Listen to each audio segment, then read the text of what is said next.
ہم لوگ جو ہے نا جی ناراض نہ ہونا، ہم تو زبانی کلامی عاشق ہیں، میلاد بنا لیا، حلوے کی دیگیں چڑھا لی، جلوس نکال لیے، جھنڈیاں لگا لی، بس ہم یہ عشق ہے ہمارا جو الٹا گناہ کا باعث ہے۔ عاشق تو وہ تھے نا جی حضور کا نام سن کر بھی جانتے تھے۔ حضرت بلال رضی اللہ تعالیٰ عنہ حضور کی وفات کے بعد شام چلے گئے، صحابہ نے بڑا روکا، انہوں نے کہا بھائی میں مصلی پہ جب نبی کو نہ دیکھوں تو میں کیا کروں گا؟ شام چلے گئے، ایک رات سو رہے تھے، کافی عرصے کے بعد خواب میں دیکھا، حضور نے فرمایا بلال اتنی جفا بھی ہوتی ہے کہ پھر ہمیں ملنے بھی نہیں آتے۔ ہمارے لوگ کبھی تک موت حیات کے جھگڑے میں ہیں نا، زندہ ہے کہ موت ہے کہ حیات ہے۔ اللہ اکبر۔ حضرت بلال کہتے ہیں میں بیدار ہوا اور چل پڑا مدینے کے لیے۔ کہتے ہیں کہ میں جب مدینے میں آیا تب دیوار کو دیکھ کے رویا،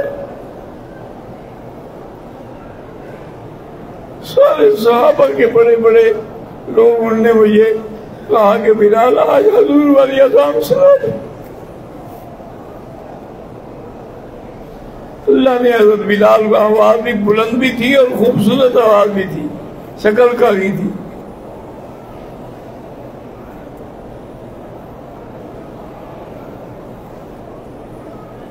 اللہ اکبر۔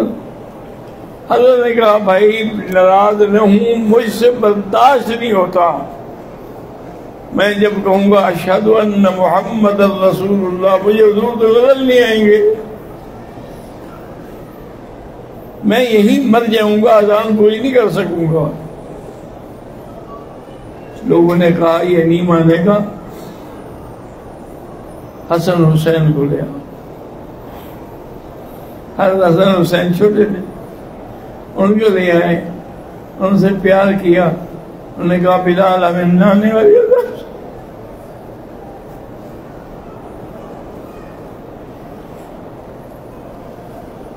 بلال نے کہا حسین حسن تم سے میں نے حضور کا پیار دیکھا ہے، تمہیں گلے سے لگاتے تھے اور سنتے تھے کہ میرے پھول ہیں یہ، میں تمہارا انکار نہیں کر سکتا۔ حضرت بلال نے کھڑے ہو کے اذان دی، اذان کی آواز آئی تو سارا مدینہ الٹ پڑا، انہوں نے کہا شاید حضور آ گئے ہیں۔ اگر بلال آ گیا اس کے معنی حضور بھی آ گئے۔ حضرت بلال رضی اللہ تعالیٰ عنہ نے اذان دی، بڑی مشکل سے روتے بھی رہے، اذان بھی دیتے رہے، اور سارا مدینہ بچے عورتیں مرد سب رو رہے تھے۔ حضرت بلال رضی اللہ تعالیٰ عنہ میں اماں عائشہ سے کہا اماں حجرہ تیرا ہے، میں اس کے اندر تیری اجازت کے بغیر داخل نہیں ہو سکتا، مجھے ایک رات تو گزارنے دے۔ انہوں نے کہا بلال میں تمہارا انکار نہیں کر سکتی، لیکن تم اگر ادھر مر گئے تو میں دفن تو نہیں کروں گی تمہیں وہاں۔ انہوں نے کہا مجھے باہر پھینک دینا لیکن رات تو گزارنے دو۔ بی بی عائشہ صدیقہ نے اجازت دے دی، ساری رات حضرت بلال درود شریف پڑھتے رہے۔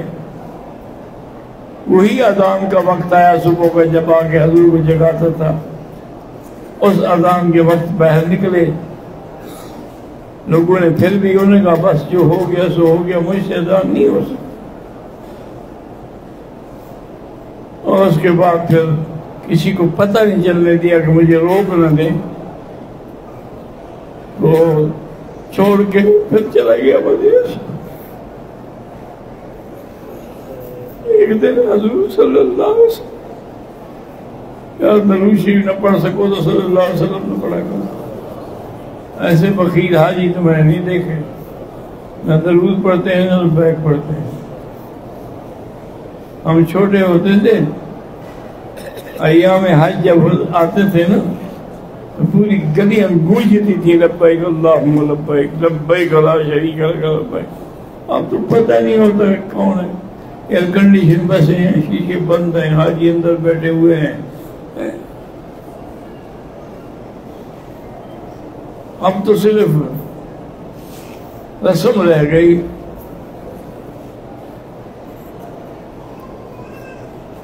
اذان تو اب بھی ہے لیکن رسم بلالی نہ رہی۔